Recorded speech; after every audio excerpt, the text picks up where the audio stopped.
kajian. Tapi dalam hadis ini Rasul mengatakan seluruh umatku pasti akan masuk ke dalam surga kecuali yang tidak mau.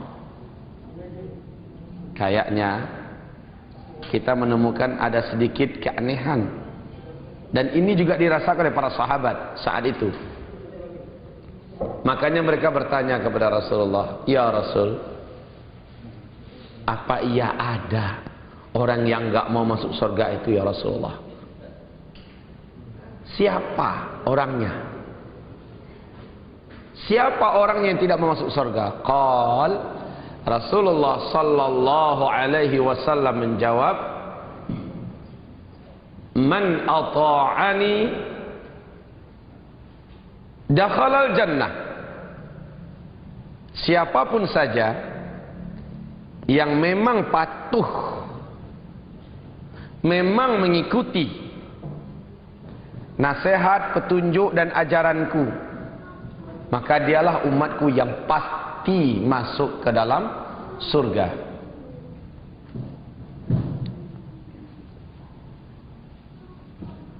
Wa man asani faqad aba.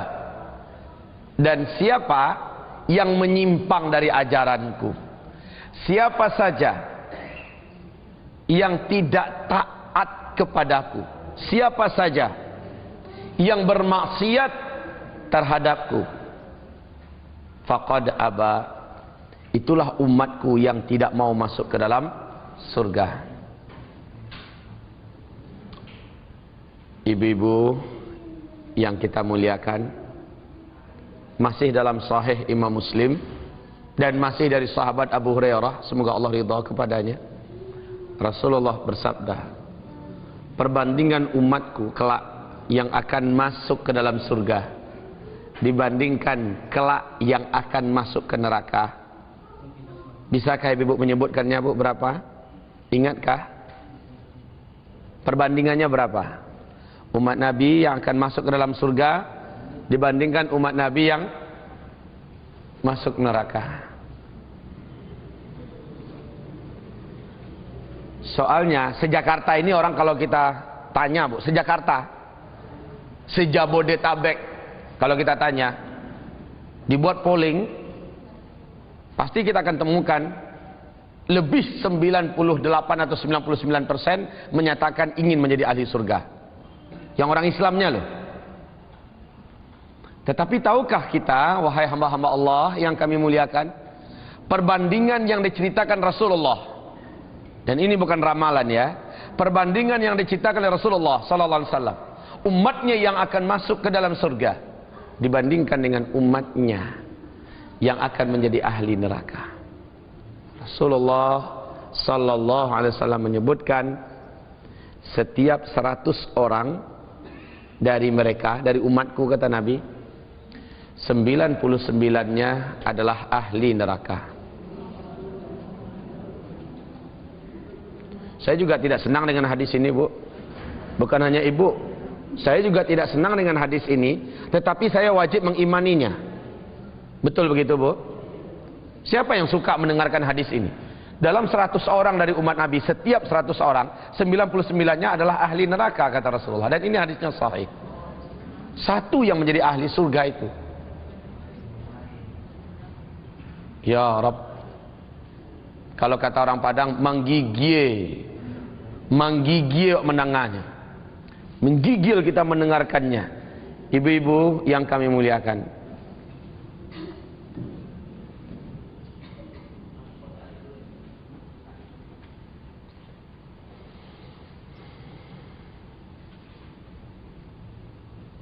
pertanyaan kita sekarang,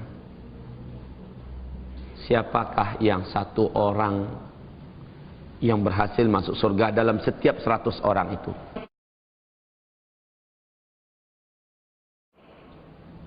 Jawabannya, ibu bisa jawab tidak? Yang bisa jawab dapat air minum 1. Ibu bisa jawab, siapakah orang yang dari setiap 100 orang itu, satu yang masuk surga? Ibu bisa jawab tidak? Siapa orangnya? Siapa orangnya?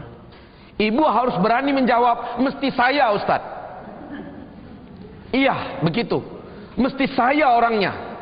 Apa syaratnya Ustaz? Kami akan penuhi. Begitu kan? Iya. Apa syaratnya? Saya akan penuhi Ustaz. Karena begitu jauhnya perbandingan orang yang akan menjadi ahli surga dibandingkan yang akan masuk neraka. Tentu saja ada amalan dan keistimewaan dari 1 orang per 100 itu, ya, yang insya Allah kalau kita punya azam, kalau kita punya tekad hati yang kuat, insya Allah kita akan bisa. Maka kalau ditanya lagi, siapakah orangnya dari setiap 100 orang 1 yang masuk surga itu? Jawabannya, ibu nggak usah ragu-ragu, bimbang, mikir-mikir ulang-ulang, orangnya harus saya Ustaz. Iya bu? Tapi ibu dengarkan pengajian, bawa pulang langsung diamalkan. Insya Allah ketemu kita di pintu surga kalau saya pun beruntung masuk surga. Amin ya rabbal alamin. Ustaz terima kasih berkat pengajian Ustaz dulu nih ya. Kami akhirnya nyampe di surga Pak Ustaz. Allahu Akbar. Masya Allah. Hamba-hamba Allah yang kami muliakan. Nah sekarang kami akan ceritakan kepada ibu-ibu Basyira wa nadhira, kabar baik dan kabar buruk. Untuk ibu-ibu, siapa yang 99 itu adalah kabar buruknya. Siapa yang 1 orang itu adalah kabar baiknya. Ibu mau pilih yang mana dulu nih? Selalu kayak gitu. Di mana-mana saya sampaikan mau pilih yang baik atau yang buruk. Soalnya dua-duanya bakal disampaikan. Mana yang nak manis dulu baru pahit atau pahit dulu baru manis? Pahit dulu baru manis. Nah ini subhanallah. Awal-awal saya tanyakan, mana mau kabar baik dulu atau kabar buruk dulu? Dijawab kabar baik dulu Ustaz. Habis itu baru kabar buruknya. Sudah semua semangat langsung kempes. Ya, atau kabar buruk dulu ya, kemudian baru kabar baik. Yang manapun yang diminta, dua-duanya akan kita sampaikan sekarang.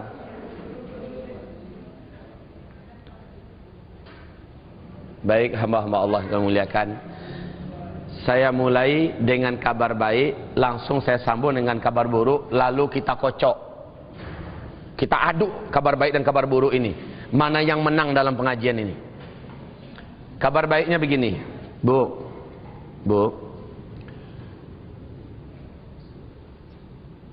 Tahukah Ibu, Rasulullah pernah di tengah-tengah para sahabat. Semoga Allah ridha kepada mereka semuanya. Jadi Rasulullah ini bercerita nanti pada hari kiamat ada umatku sejumlah 70.000 orang yang ketika dibangkitkan mereka langsung disambut dengan kendaraan khusus dari tempat kebangkitannya, dan mereka dibawa iring-iringan di atas kendaraan seperti utusan raja, dan mereka melewati padang mahsyar tidak mengalami hisab. Mereka tidak mengalami beratnya padang mahsyar. Mereka hanya lewat saja. Kemudian mereka langsung dibawa ke titian sirat di atas neraka itu. Mereka melesat sekejap mata saja sampai di seberang. Lalu mereka standby di depan pintu surga. Dan mereka berhak memasuki pintu surga yang mana saja yang mereka sukai. 70.000 orang cuma. 70.000 orang. Maka salah seorang sahabat meminta kepada Rasulullah, ya Rasulullah, doakanlah kepada Allah agar diri ini bisa menjadi satu di antara yang 70.000 itu ya Rasulullah. Rasul pun mendoakan, ya Allah, hambamu yang ini jadikanlah. Ya Rasulullah, saya juga mau, doakan saya ya Rasul. Apa kata Rasul? Telat kamu Abu Bakar. Jatah saya mendoakan cuma untuk 1 orang, dan kamu sudah didahului oleh orang ini. Usaha sendirilah Abu Bakar, kata Rasul. Usaha sendiri kamu agar bisa masuk di antara yang 70.000 itu. Namun ibu-ibu, peluang kita untuk masuk dalam 70.000 itu ada tidak? Iya, benar-benar ibu luar biasa percaya dirinya.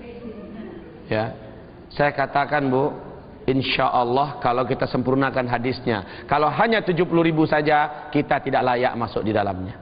Kenapa? Sahabat Rasul saja ketika Rasulullah meninggal dunia, mereka jumlahnya lebih 120.000 orang. Ketika Rasulullah meninggal dunia, jumlahnya lebih 120.000 orang. Jadi peluang kita ya sangat-sangat tidak ada. Padahal kata Rasulullah, la tasubbu ashabi, jangan kamu mencaci maki sahabatku.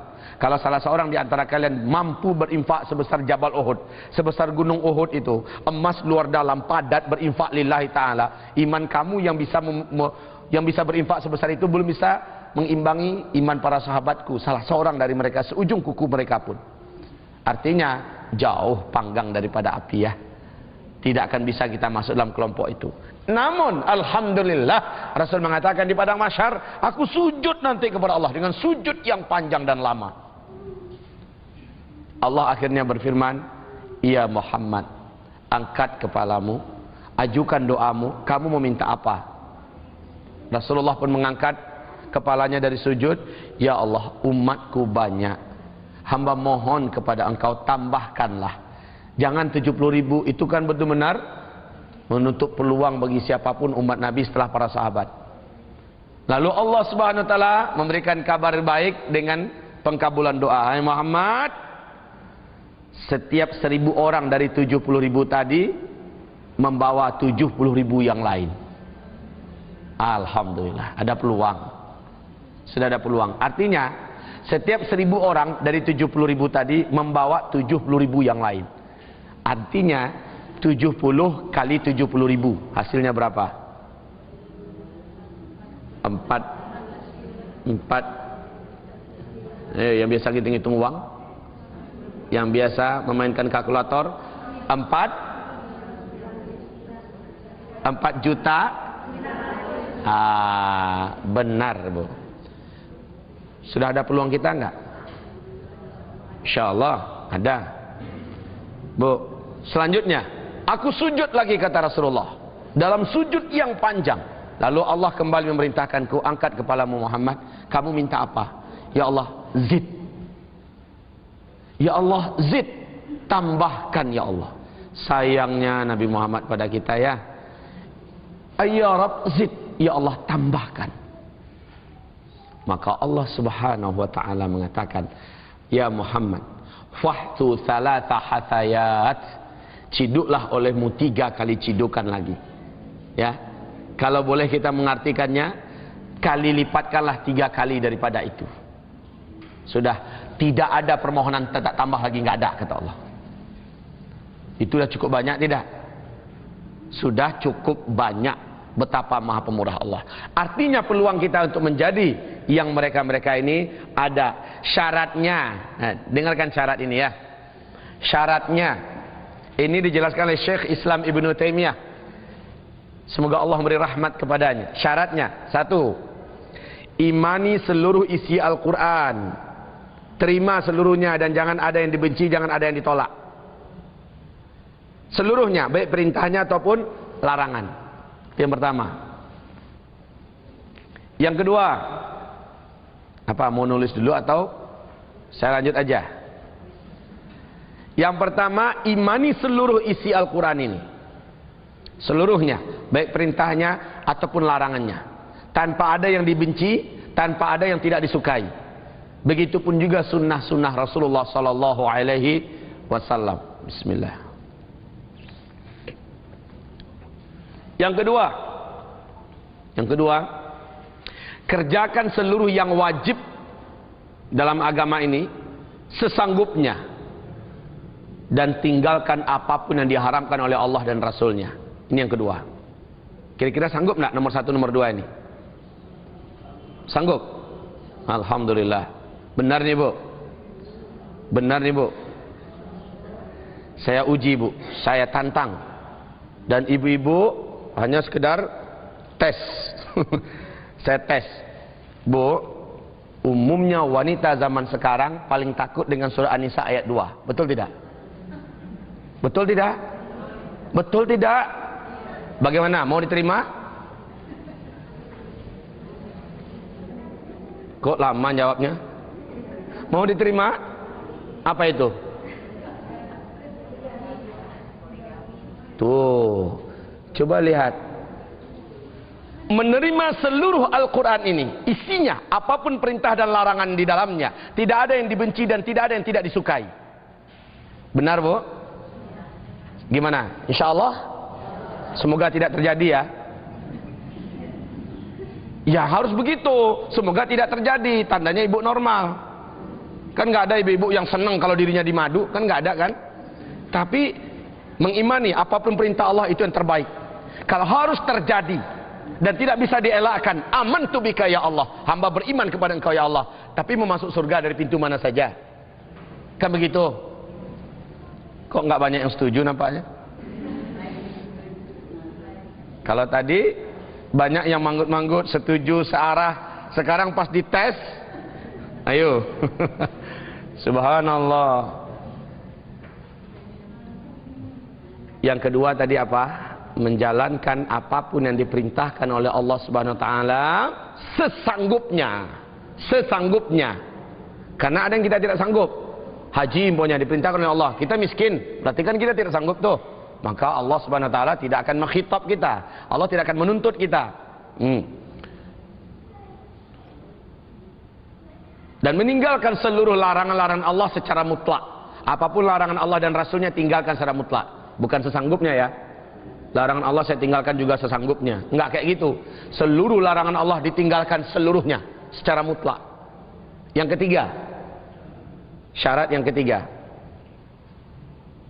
apapun amalan-amalan sunnah dicintai dan istiqomah mengerjakannya. Apapun amalan-amalan sunnah dicintai dan istiqomah mengerjakannya. Walaupun sedikit nggak apa-apa. Tahajud sanggupnya witir 1 rakaat aja tiap malam, jadilah. Ya. Duha hanya 2 rakaat tiap pagi sanggup mengerjakannya, jadilah. Alhamdulillah. Infak cuma 1000 2000 tapi rutin tiap hari, jadilah. Walaupun itu terhitung hamba yang ya, tapi jadilah ahabul a'mal indallah adwamuha wa in qallah. Seluruh amalan yang paling Allah cintai itu adalah yang paling terus menerus, yang paling kontinu sekalipun sedikit. Itu yang ketiga. Yang keempat, kira-kira sampai nomor 3 ini masih sanggup tidak? Bisa ya. Yang keempat, menjauhi apapun yang makruh sekuat-kuatnya. Menjauhi apapun yang makruh sekuat-kuatnya. Mulai dari sifat yang makruh sampai kepada makanan yang makruh, perkataan dan tindak tanduk yang makruh sekuat-kuatnya. Apa aja? Sampai-sampai kepada makanan yang makruh. Jengki. Tahu jengki? Jering. Iya, jering. Durian. Iya.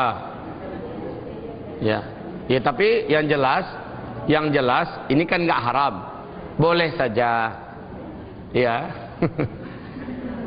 Itu contohnya. Termasuk nonton acara-acara yang hanya akan menghabiskan waktu, walaupun nggak dosa, tapi hanya menghabiskan waktu, nggak nambah pahala, nggak nambah iman, hanya sekedar menghabiskan waktu dalam tontonan. Ini juga makruh. Baik. Berapa baru? 4 baru ya. 3 lagi dari hadis. Yang nomor 5, 3 ini 5, 6, 7-nya ya. Yang nomor 5, tidak minta diri ini agar diruqyah orang. Tidak minta agar diri kita ini diruqyah oleh orang. Anjuran yang paling kuat itu dalam agama adalah ruqyah diri sendiri. Kan begitu? Ruqyahlah diri sendiri. Kalaupun harus, enggak kita yang minta, tapi orang yang nawarkan untuk meruqyah kita, boleh. Berarti tidak termasuk orang yang minta dirinya diruqyah. Ini yang nomor 5. Yang nomor 6, wala yatatayyarun, tidak mempunyai kepercayaan adanya unsur sial dalam hidup ini. Tidak mempunyai kepercayaan yang namanya sial-sial dalam hidup ini. Nggak percaya dia. Lahir anak ketiga, ini kayaknya semenjak anak ini lahir, saya agak sial hidup saya sekarang. Ini anak ini pembawa sial nih. Hari sial, angka sial. Kan ada angka dipercaya orang, angka nomor 13 itu angka sial kata orang. Hah? Jangan punya kepercayaan apapun yang namanya sial. Kalau kata Feng Shui, kalau arah rumahnya arah ke situ, maka ini akan pertanda sial. Kalau pintu rumahnya agak sedikit ke sini, maka ini sial. Kalau seandainya kita percaya, maka kita tidak terhitung dengan orang yang masuk dalam kelompok tadi. Yang keberapa lagi? Yang ketujuh terakhir. Wala yaktawun, dan mereka tidak berobat pakai besi panas. Mereka kai, tidak berobat dengan kai. Ya. Mereka tidak berobat dengan kai, dengan besi panas. 7 kelompok manusia ini, 7 sifat ini maksudnya adalah kelompok manusia yang akan masuk surga bila hisab, wala azab, wala iqab. Tanpa hisab, tanpa azab, dan tanpa apapun hukuman. La fit dunya, wala fi maqbarih, wala fi mahsyar, wala fi finnar. Yadkhulunal jannah min ayyi abwabil jannah sya'u. Mereka akan masuk ke dalam surga dari pintu surga mana saja yang mereka inginkan. Nah, rasanya saya belum menyampaikan kabar gembira untuk ibu-ibu. Sudah saya sampaikan kabar gembiranya, rasa-rasanya belum? Kabar gembiranya berikut ini. Kabar gembiranya hadis berikut ini. Ayyuma mura'atin salat khamsaha wa shamat syahraha wa ata'at zawjaha wa hafizat farjaha qila laha yawmal qiyamah udkhulil jannata min ayyi abwabil jannati syi'ti. Artinya, wanita yang mana saja, wanita yang mana saja, jadi siapa saja wanitanya. Berarti kami nggak termasuk, Bu. Walaupun peluangnya ini peluang yang sangat wah. Kami hanya bisa iri ya, Bu ya, karena hanya untuk ibu-ibu. Wanita yang mana saja yang mampu terus-menerus menjaga salat 5 waktunya. Dia jaga salat 5 waktunya. Saya yakin kita sanggup ini semua ibu-ibu. Yang kedua, wasamat syahraha, dan dia memelihara puasa bulan Ramadan 1 bulannya. Kalaupun dia harus bolong karena haid 5 hari, 7 hari atau 10 hari, dia pasti ganti di luar bulan Ramadan. Wasamat syahraha. Yang ketiga, wa ata'at zaujaha, dan dia taat kepada suaminya. Yang keempat, wa hafizat farjaha, dia benar-benar memelihara kehormatannya, kemaluannya. Qila laha, dikatakan kepada wanita yang semacam itu di dunia, di hari kiamat kelak, udkhulil jannata, masuklah engkau ke dalam surga, min ayyi abwabil jannati syi'ti, dari pintu surga yang manapun saja yang engkau sukai. Allah. Kepada ibu yang macam ini dipanggil nanti. Dari pintu mana mau masuk surga? Silakan. Bu, ibu mau masuk pintu surga dari pintu surga yang ke-6? Mau? Asal masuk surga lah ya. Dari pintu mana saja pokoknya masuk surga. Betul, Bu? Cuma saya mau tanya sama ibu, sanggup enggak? Kata Rasulullah SAW, 1 pintu surga itu jarak dari 1 tiangnya ke tiang yang lain. 1 pintu surga itu jarak 1 tiangnya ke tiang yang lain, itu baru 1 pintu lah ya. 500 tahun perjalanan. Subhanallah. Dan itu pintu surga kata Rasulullah, ada 8 pintu surga nanti. Pintu 1, pintu 2, pintu 3, pintu 4. Otomatis kalau ibu harus dipanggil dari pintu 3, kan alhamdulillah kan. Ibu menyeberangnya ternyata pas di depan pintu nomor 7. Umpamanya ibu selamat nih dari penyeberangan. Berapa lama ibu harus berjalan istilahnya untuk sampai ke pintu nomor 3? Kalau dari pintu mana saja kan asik ya bu ya. Ini baru berita baiknya ini. Yang baru berita baiknya kami sampaikan pada ibu-ibu. Sekarang wahai ibu yang kami muliakan, bagaimana? Ibu mau masuk dari seluruh pintu kan? Yang 4 tadi tuh diperintahkan oleh Rasulullah SAW, jagalah sholat 5 waktumu, tapi mesti on time, bukan in time. Beda antara on time dengan in time. Kalau in time, pokoknya masih rentang waktunya kan masih lapang.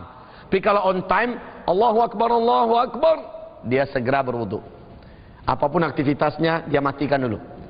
TV lagi ditontonnya, dimatikan. HP-nya, laptopnya, dia matikan.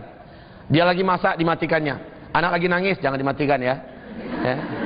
Dia diamkan dan dia pokoknya standby untuk sholat.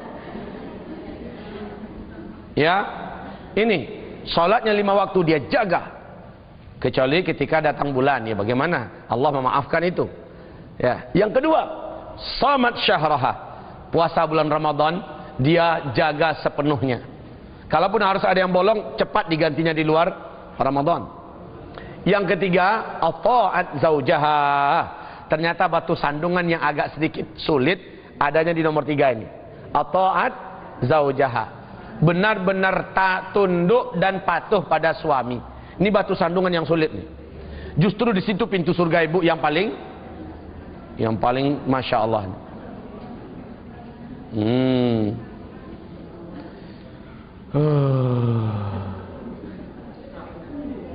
Syushah Ustaz. Yang nomor 3 ini. Ibu yang kami muliakan, apalagi ibu-ibu yang punya masalah sedikit banyaknya dengan husband, dengan zauj, dengan suami. Ustaz, masa kami aja dituntut untuk tunduk baik pada suami, melaksanakan semua kewajiban istri pada suami, lah suaminya nggak kayak gitu ke kami. Gimana kami bisa menampilkan semua kebaikan kami untuk suami? Pertanyaan kami kepada ibu-ibu, ibu mau masuk surga di pintu mana saja enggak? Ayo sudah, taat saja pada suami. Sederhana sekali kok. Seluruh umatku pasti akan masuk surga kecuali yang tidak Yang mau masuk surga itu siapa? Yang patuh, kata Rasul. Benar? Yang patuh. Gitu aja bu. Jadi jangan banyak diskusi ya. Jangan banyak diskusi. Kita pokoknya begitu. Khalas sami'na wa ata'na. Habis. Sama bu dengan pertanyaan ibu-ibu zaman sekarang. Ustaz, sebenarnya apa sih istimewanya rambut laki-laki dengan rambut wanita? Kan sama-sama rambut, sama-sama bulu, tumbuhnya juga di kepala. Kenapa yang wanita harus tutup rambut, laki-laki enggak? Kami kalau enggak ada perintah untuk laki-laki menutup rambut juga, kami enggak mau Ustaz. Maka kepada wanita itu kita balik tanyakan, pengen masuk surga? Iya Ustaz. Patuh aja, jangan banyak tanya. Masalahnya kunci untuk masuk surga itu adalah taat, patuh. Cincin emas dipakai wanita boleh, dipakai laki-laki haram. Itu yang menetapkan siapa? Rasulullah sallallahu alaihi wasallam. Tentu saja dari instruksi langit. Sekarang kami laki-laki jangan banyak tanya. Apa sih? Kan pasang biasa saja. Apa sih susahnya? Pakai cincin emas dengan yang tidak emas. Wanita boleh, kami laki-laki enggak boleh. Kalau mau masuk surga jangan banyak tanya. Patuh enggak? Itu aja. Makanya salah satu ciri orang beriman itu sami'na wa ata'na. Ya. Jangan kayak orang beriman. Orang beriman itu sami'na wa ta'na. Jangan kayak orang Islam. Seperti surah Al-Hujurat ayat 14. Itu gaya orang Islam. Kalau orang Islam itu dalam bahasa kami di Padang sana, sami'na wa anggua'na wa gelengna. Apa artinya? Kami dengar, kami mengangguk, dan kami menggeleng. Itu gaya orang Islam. Kalau orang beriman, sami'na wa ata'na. Kami dengar, kami taat. Itulah umat Nabi yang akan masuk ke dalam surga. Itulah dia. Yang 99 per 100, setiap 100 orang itu tadi, itu yang tadi itu. Sami'na wa anggua'na wa gelengna. Wal a'yadu billah. Yang nomor 3 ini Ustadz kayaknya memang ujian berat, yaitu harus taat pada suami. Saya kalau nggak ada rekaman ini saya mau biasa Bu, keliling sana jalan sini ya, capek juga duduk terus Bu. Boleh? Alhamdulillah. Saya minta izin.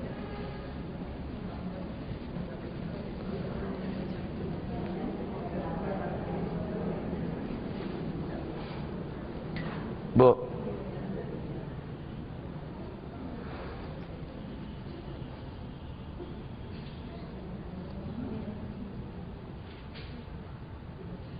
yang paling banyak dilihat oleh Nabi waktu Isra Mi'raj dari umatnya waktu dibawa jalan-jalan ke neraka, siapa Bu? Insya Allah itu bukan ibu-ibu ya. Amin ya rabbal alamin.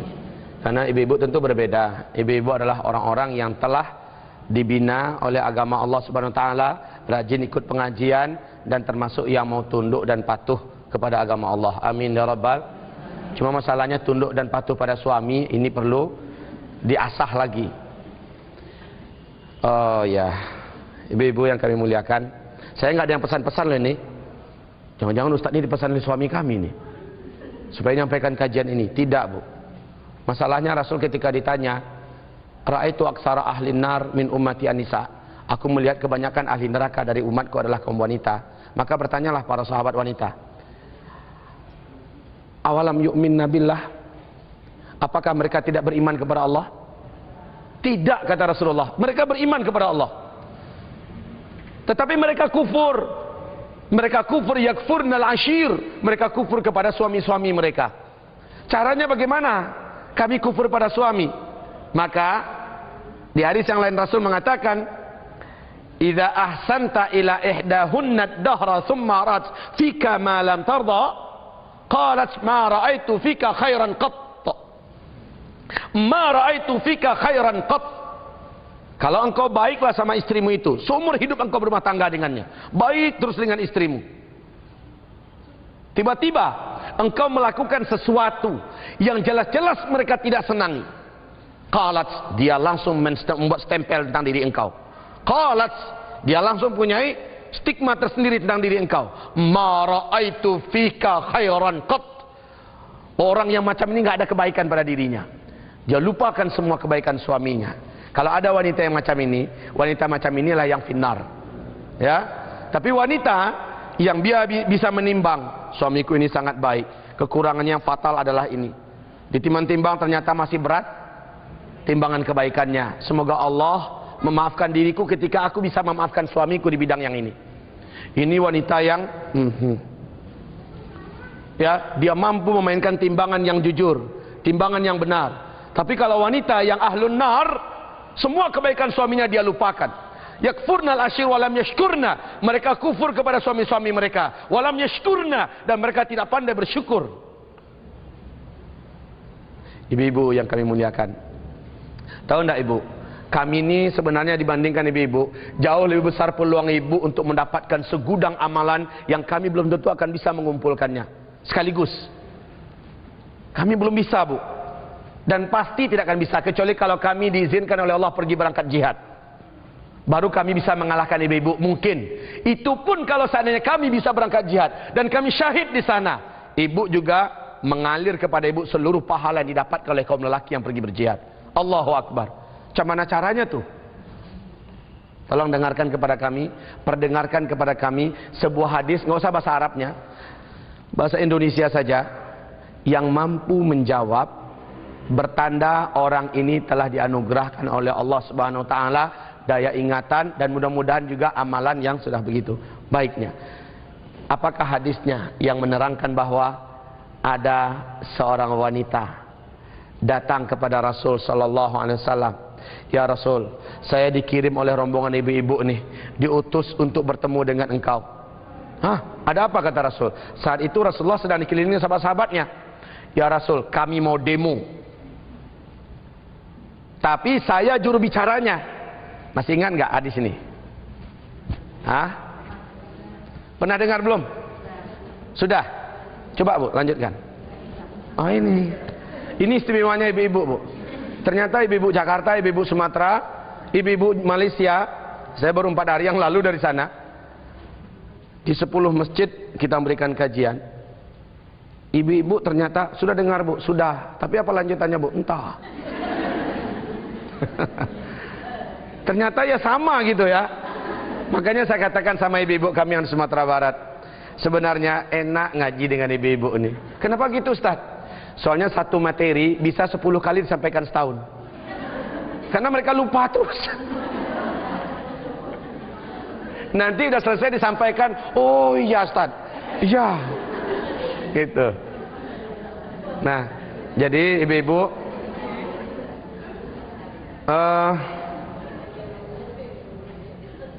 jadi wanita ini bernama Asma, ya, bernama Asma. Dia memang diutus oleh kaum ibu-ibu minta keadilan. Kami minta keadilan. Kenapa sih hanya kaum lelaki saja yang diberi oleh Allah peluang untuk bisa mendapatkan amal yang soleh dan mereka dapat pahala yang besar? Apa itu?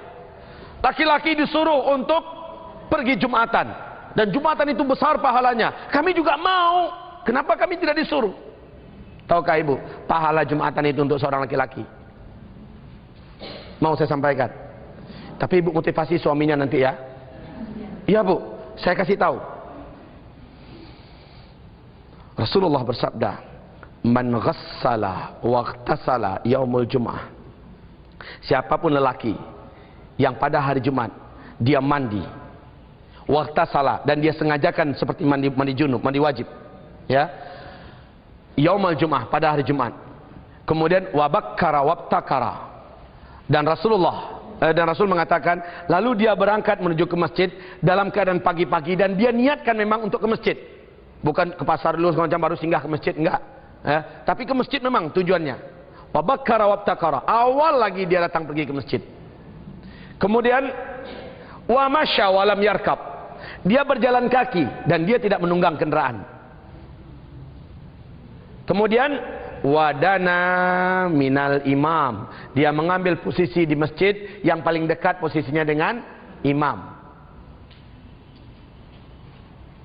Wa yasma'u wa lam yalghu. Dia dengar dan dia tidak bersenda gurau dan tidak bermain melakukan hal yang sia-sia ketika khatib menyampaikan khutbah. Kanat lahu likulli khatwatin ajru sanatin siyamiha wa qiyamiha. Allah, Masya Allah, ini hadis. Setiap satu langkah yang dilangkahkannya menuju ke masjid tadi dinilai oleh Allah dia berhak mendapatkan pahala orang yang berpuasa 1 tahun penuh, orang yang qiyamul lail 1 tahun penuh, setiap satu langkah itu. Subhanallah. Laki-laki lah itu. Lah kami pengen ya Rasul, kata Asma. Kenapa cuma laki-laki? Wajar tau. Jadi ibu, hari Jumat bu ingatkan suaminya. Ini rekaman ini kalau bisa nanti di apa? Ibu ada yang rekam, dibluetoothkan, dibagikan pada yang lain. Suruh dah suami dengarkan ini. Kemudian apa kata Asma berikutnya? Laki-laki dibolehkan mengantarkan jenazah ke kuburan. Lah kami dilarang. Masa itu kan memang masih dilarang kaum ibu untuk mengantarkan jenazah sampai ke kuburan. Kami juga ingin ya Rasul. Kami ingin. Tahukah ibu pahalanya apa orang ngantar ke kuburan ini? Barakallahu fiki. 1 qirat. Siapa yang mensolatkan jenazah, falahu qirat. Siapa yang mengantarkannya ke pemakaman terakhirnya, falahu qirat. Faqala ashabu min ashabi Rasulillah sallallahu alaihi wasallam. Siapa yang menyolatkan, siapa yang mengantarkan dapat 2 qirat, kata Rasul. Ada sahabat yang bertanya, ya Rasulullah, wa mal qirat? Apakah itu qirat? Apa bu qirat? Allahu akbar. Apa yang 1 bukit Uhud bu? Barakallahu fiki. Masya Allah. 1 kali dia melakukan itu, dia dapatkan 2 qirat. 2 bukit, bukan bukit, jabal itu adalah gunung ya. Gunung Uhud beratnya untuk memberatkan timbangannya nanti pada hari kiamat. Lalu apa kata para sahabat? Laqad dayya'na qararita katsira. Alangkah banyaknya kalau begitu qirat-qirat yang sudah kami sia-siakan selama ini.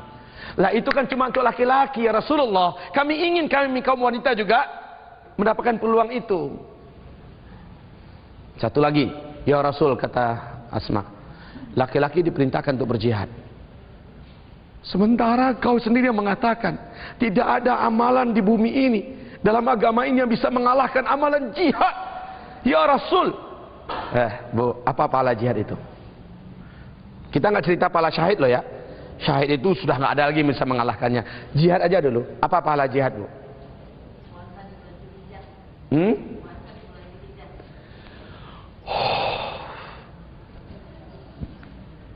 Belum, Bu. Ada lagi yang lain? Pahala jihad. Abu Hurairah bertanya kepada Rasulullah, ya Rasulullah, adakah amalan yang bisa mengimbangi orang yang berjihad? Qal, Rasul menjawab, la tastati'un. Kamu tidak akan sanggup. Kalaupun ada, kamu tidak akan sanggup. Bertanya lagi Abu Hurairah, ada enggak ya Rasulullah? Qal, Nabi menjawab lagi, la tastati'un. Kamu tidak akan sanggup. Bertanya lagi kali yang ketiga, ada enggak ya Rasul? Lagi-lagi Rasul mengatakan, la tastati'un. Kamu tidak akan sanggup. Ya Rasulullah, coba dulu terangkan apa itu, kalau ada siapa tahu kami sanggup. Baik, kata Rasulullah. Sejak si Mujahid meninggalkan rumahnya, pergi ke medan jihad, pergi berperang, sejak itu kalian sholat jangan berhenti ya. Kalau yang baca Quran jangan berhenti.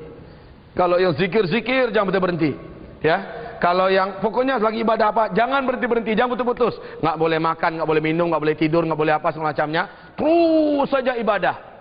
Maka apa kata Abu Hurairah? Wa ayyuna yutiqu dzalika ya Rasulullah? Mana ada orang yang sanggup kalau begitu ya Rasul? Makanya kata Rasul, sudah saya katakan dari la tastati'un, la tastati'un, la tastati'un. Kamu takkan sanggup, kamu takkan sanggup, kamu tak sanggup. Nyinyi juga tanya baru. Ya. Sudah saya katakan kamu takkan sanggup, masih nyinjin bertanya. Itu pahala jihad. Belum lagi kata Rasulullah, pergi berjihad sebentar saja, seperahan susu onta, wajabat lahul jannah. Wajib orang itu masuk dalam surga. Seorang preman besar meninggal dunia di zaman Rasul sallallahu alaihi wasallam. Ibadahnya masih jauh lah, ya. Amalan-amalan yang nyerempet dosa masih rutin dikerjakannya, mati. Sehingga sahabat-sahabat nggak ada seorang pun yang mau menyelenggarakan jenazahnya, apalagi mengantarkan jasadnya ke liang lahatnya. Nggak ada yang mau. Akhirnya Rasulullah SAW bertanya, kenapa kalian tidak menyelenggarakan jenazahnya?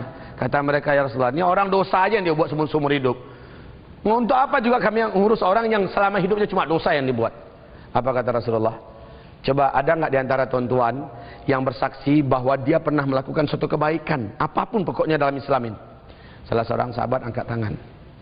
Ya Rasulullah, saya dan dia pernah satu malam kami ribat sama-sama di medan jihad. Cuma satu malam. Iya, satu malam ya Rasul.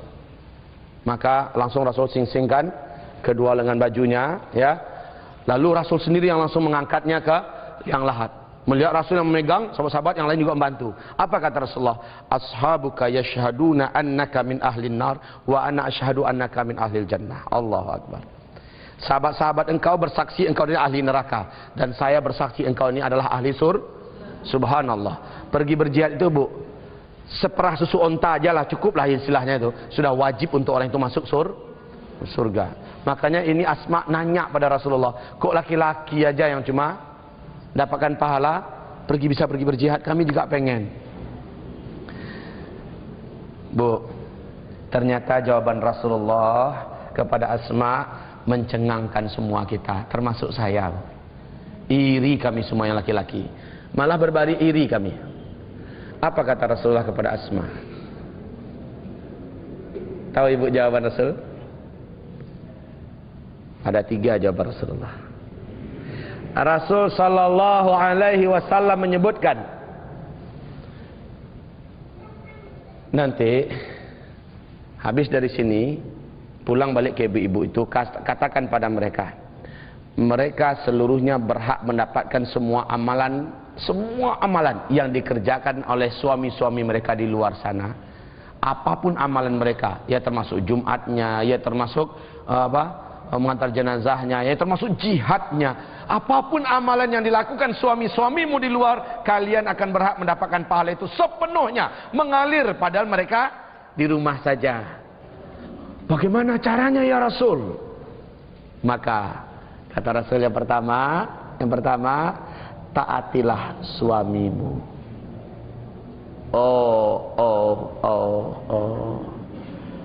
Kesini lagi terbenturnya. Taatilah suamimu. Selama itu bukan dosa dan maksiat, taatilah.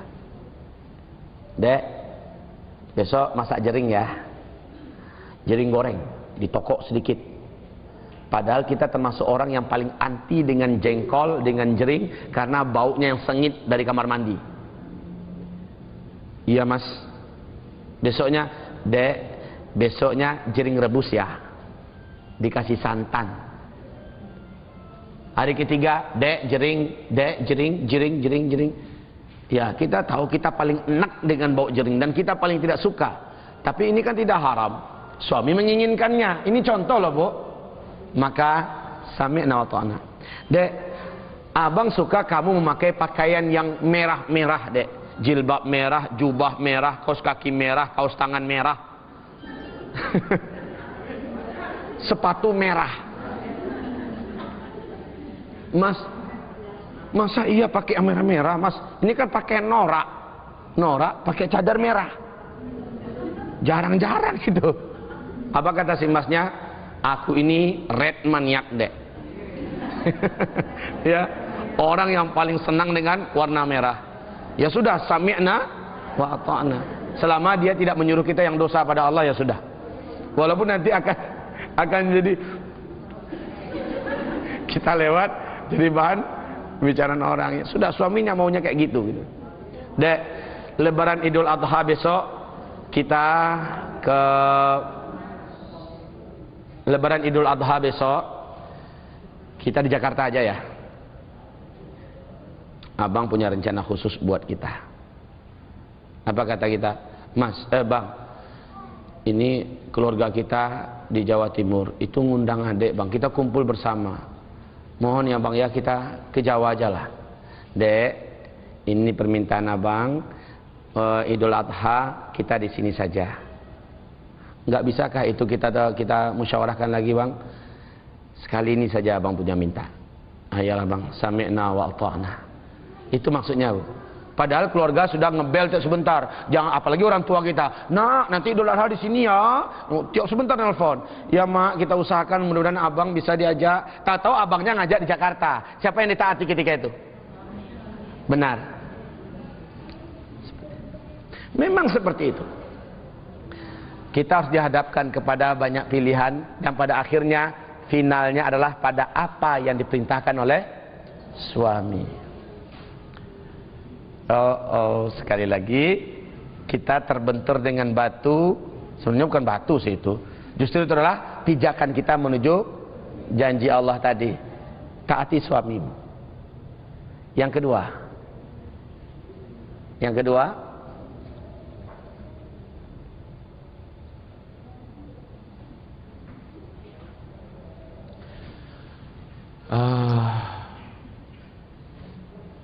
kita sampai jam berapa? Biasanya. Asar di sini jam berapa? 3 tepat. 3 kurang. Kurang berapa? Kami habis ini langsung mengisi di Bank Syariah Mandiri. Jadi mungkin memang pas orang azan asar, ya kita selesai. Ya tentulah ya. Bagaimanapun, saya pikir ini ada kelanjutannya. Sudah asar kan? Enggak kan? Baik, ada 10 menit kita manfaatkan lagi. Yang kedua, kamu tetap berusaha, kata Rasul, mencari apa saja yang disenangi oleh hati suami dan engkau lakukan. Lagi-lagi kaitannya kepada suami. Apa yang disenangi oleh hati suamimu? Apa yang disenangi oleh suamimu? Lakukan. Apa yang disenanginya? Selama yang disenangi oleh suami itu bukan dosa, lakukan, kata Rasul. Yang kedua tuh.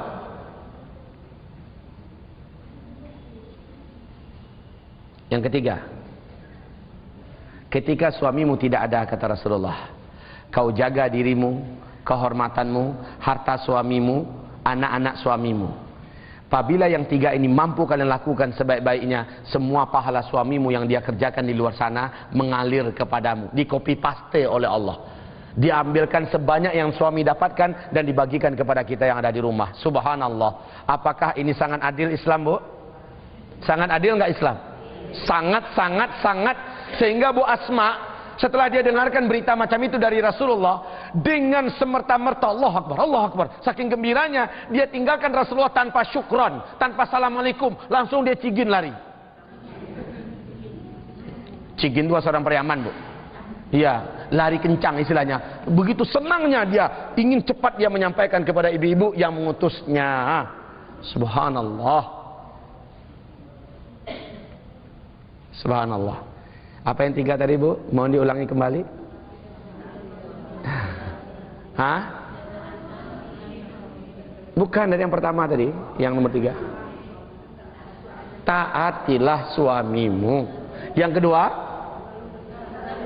kerjakan apa yang disenangi oleh hati suamimu, apa yang disukai oleh hati suamimu.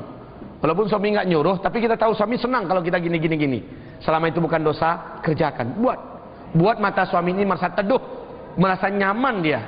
Dan yang ketiga, ketika suami tidak ada, jagalah diri, jagalah kehormatan, kemaluan, jagalah harta suami, jagalah anak-anak suami, jagalah apapun yang dititipkan oleh suami. Jika itu engkau lakukan, kata Rasulullah, semua pahala suamimu di luar sana mengalir kepadamu. Dan tentu saja tidak semua dosa suami di luar sana juga mengalir pada kita, enggak. Hanya pahala mengalir kepadamu. Subhanallah. Maka wanita yang macam ini mendapatkan. Sudahlah itu, ternyata wanita memiliki keutamaan amalan yang laki-laki manapun di muka bumi ini tidak akan bisa menandinginya. Termasuk Nabi Muhammad tidak akan bisa menandinginya. Tahu nggak amalannya? Tahu nggak? Hah? Hamil, melahirkan dan menyusui. Rasul pun nggak bisa menandingi itu. Bagaimana kami laki-laki, Rasulullah laki-laki, bagaimana akan hamil? Dan ini adalah ibu-ibu saja yang diberi oleh Allah anugerah itu. Enak betul kalau begitu ya Pak Ustadz. Ya, ibu-ibu yang masih bisa produksi. Jadi rugi kalau punya anak 2 cukup. Dalam Islam itu dianjurkan kita untuk memperbanyak keturunan. Tapi jaga jarak, ini diperintahkan. Supaya apa? Setiap kehamilan, sampai melahirkan, sampai menyusui, sama pahalanya dengan seseorang yang pergi berangkat berjihad ke medan tempur demi meninggikan kalimah Allah Subhanahu wa ta'ala. Jika ia meninggal, dia syahid. Subhanallah. Cuma ibu yang punya peluang untuk itu, Bu. Kami ini, ya Allah, miskin. Nahnu masakin ama antunnal aghnia. Dalam segi pahala, ibu-ibu sebenarnya punya peluang yang besar, lebih daripada kami-kami, Bu. Nah, ibu-ibu yang kami muliakan, saya baru bisa menyampaikan kabar gembiranya baru ya. Kan ada 2 tadi, kabar gembira dan kabar menyedihkan. Nah, kami baru bisa menyampaikan kabar gembira. Waktu kita mendekati waktu asar. Sebenarnya kalau ruangan ini punya waktu untuk tanya jawab, lagi mantap uraian ini dan lagi masak ya. Akan tetapi qadarullah, jadwal kita sampai di sini. Sedikitnya, adakah sesuatu yang mengganjal ingin ditanyakan? Silahkan. Ada pertanyaan? Bismillah.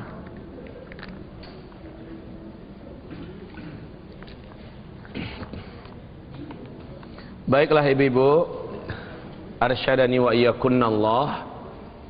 Tolong ya ibu-ibu, sampaikan pada ibu-ibu yang lain yang tidak hadir bahwa isi kajian hari ini adalah begini.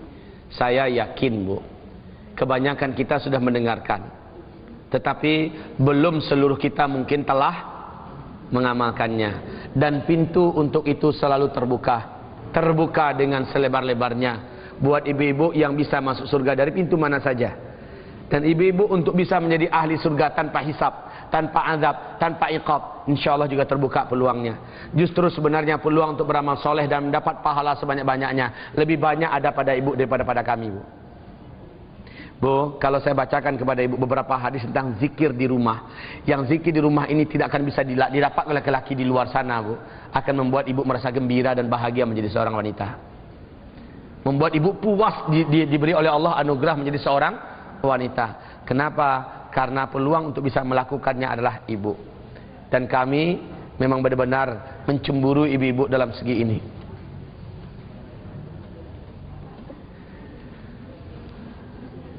Demikian kajian kita pada siang hari ini. Ada pertanyaan? Itu ada kertas, tolong dibantu.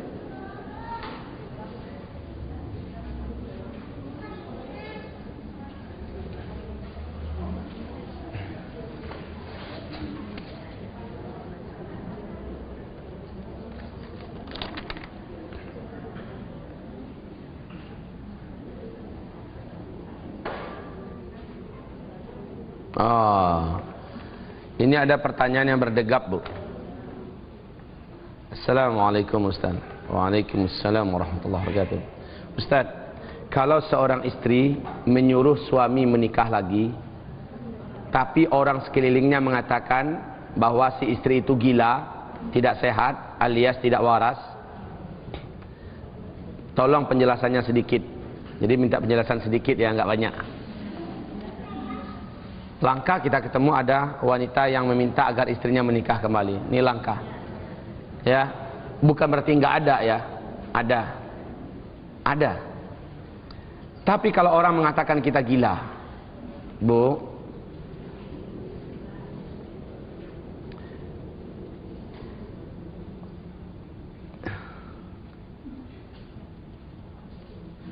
sesekali ibu mungkin bagus ketemu dengan istri saya kalau ada rezeki dari Allah.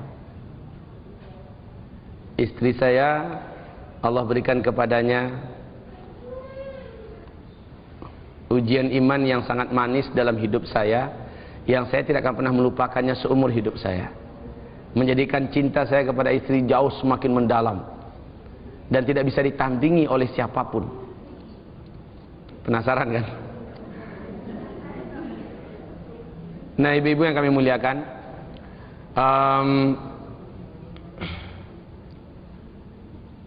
saya dengar kabar, ini baru dengar kabar ya, Wisal TV kabarnya mau meliput tentang wanita yang luar biasa ini. Bagi saya dia wanita yang luar biasa.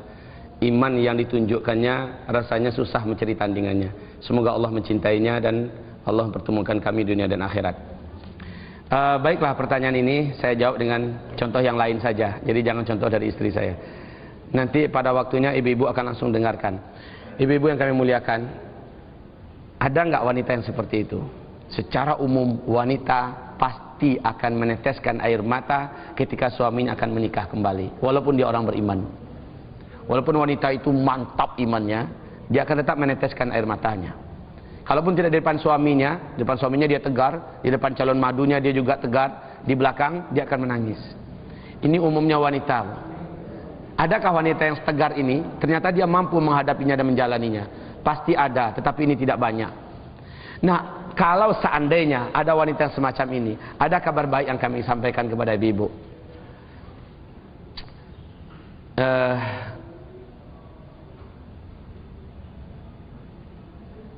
Inti hadisnya, hadis ini hasan ya, hadis ini hasan.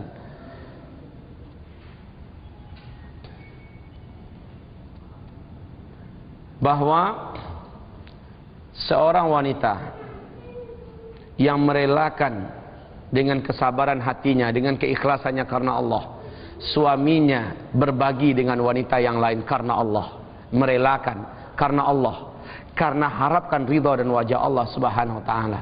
Ya. Tentu saja alasannya alasan syar'i loh ini ya. Maka wanita ini berhak mendapatkan pahala seorang yang mati syahid di medan tempur. Tapi melihat wanita yang macam ini sulit ya Bu ya. Cuma pahalanya juga nggak tanggung-tanggung loh Bu. Orang yang mati syahid di medan tempur dapat 6 keutamaan. Masih ingatkah yang 6 keutamaan ini?